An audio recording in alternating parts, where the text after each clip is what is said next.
YouTube, what's up? We're back with another video for you guys. Today is going to be a super important lesson. Now, I know a lot of you guys come to my channel to learn more about remote high ticket sales. That is going to be a lot of other videos on my channel that you guys are going to be able to look into how to get into this space in the first place.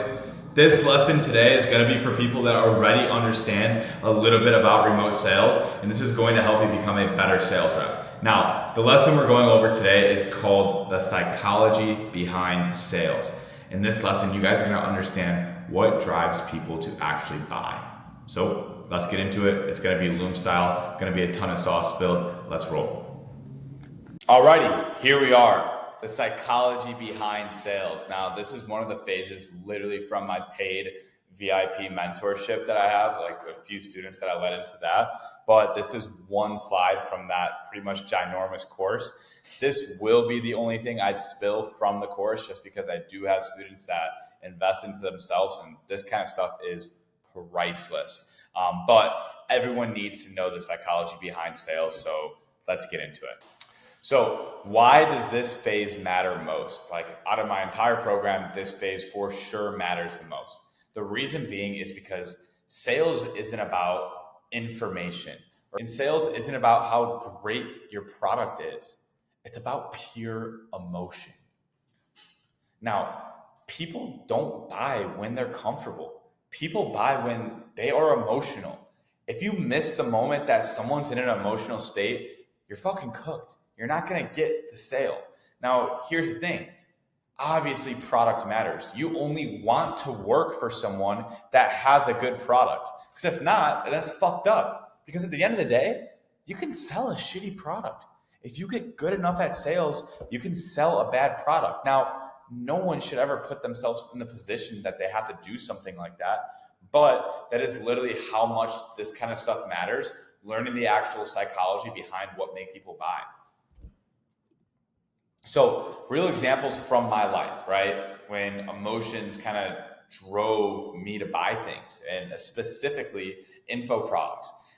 So real examples from my life for this were when I bought info products. Now, every single time I bought something, it was an emotional reason.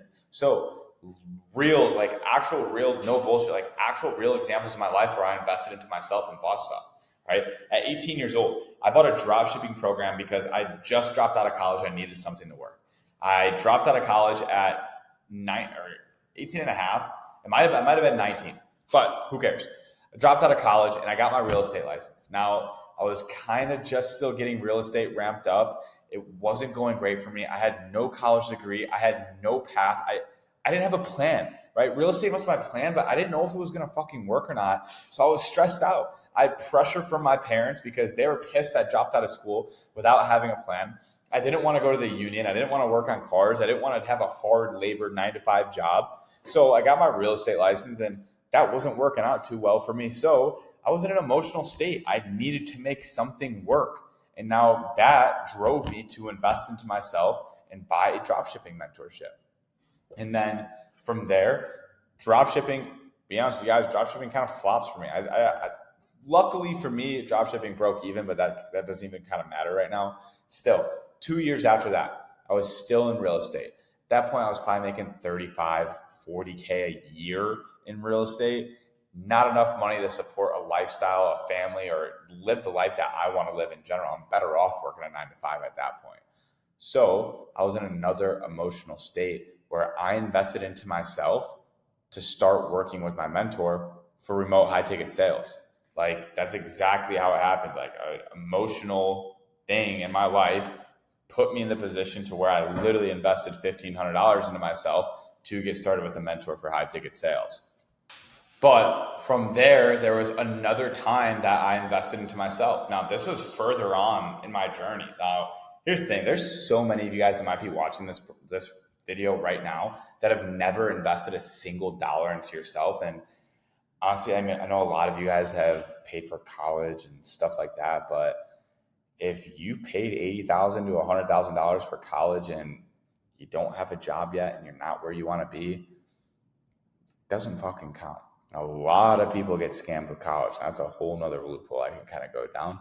But I do believe, obviously, college is needed for some fields of work in our day and age. I do 100% agree.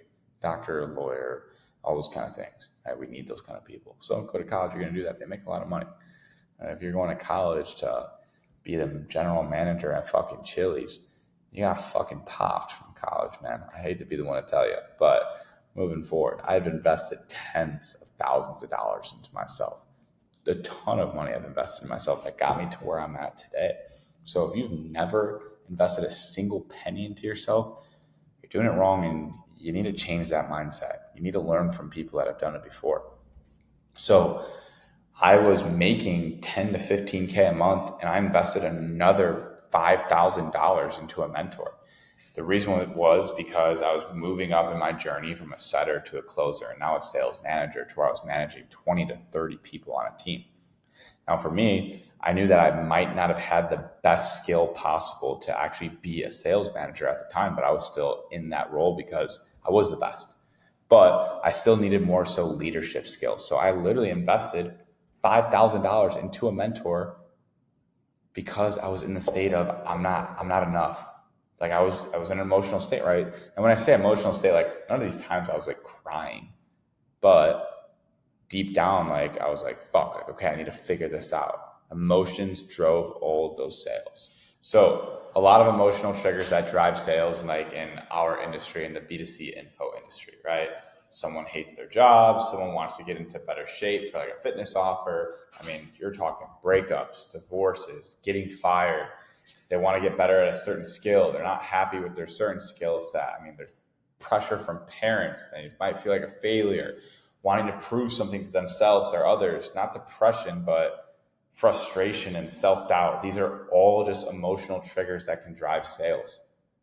Now, this is for people in my program, but if you guys have ever invested into any type of program before, whether you try to learn dropshipping, SMMA, Amazon, whether you try to learn multiple different things, I want you to sit back and ask yourself right now, what was your emotional driver that made you actually invest into the program, and think on a deeper level of it.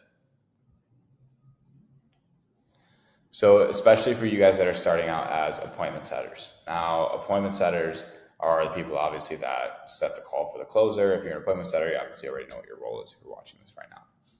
But I see so many people fail in setting because they follow a script. And it's honestly shocking to me how many sales managers and how many people in this industry don't understand the actual like emotional level of sales and kind of the psychology behind like what makes people buy and asking people the right questions. It shocks me. I hire setters all the time from other offers that say they have experience. I think they might be halfway decent, and they suck because their old sales manager they had for a year just threw them a shitty script and they thought it worked good, but it really didn't.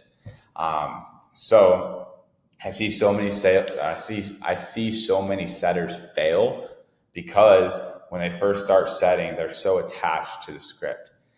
All you need to do on your sales calls, if you guys can think of this way on your sales calls, is understand the true why.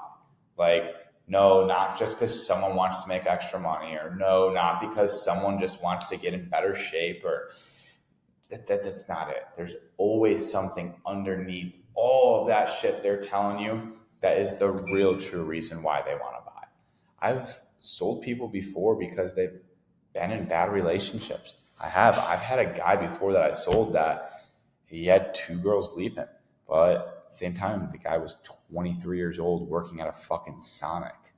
Hey, I mean, I know like it's sad, but same time, that guy probably has never had anyone in his life hold him accountable like I did. And that's part of the job. Like you kind of have to have a tough gut to do this job, but you are helping people change for the better. Like that guy, like I made him realize like, yo, probably like those 2 girls that left you, it probably wouldn't have happened if you were already making money online and not making $8 an hour at Sonic at your age. You know, those are one of the harsh truths when it comes to this kind of sales. So anyone that's looking to get into it, you got to have a tough stomach, but you have to be working on a good offer that actually does help people. Because if not, then it's fucked up.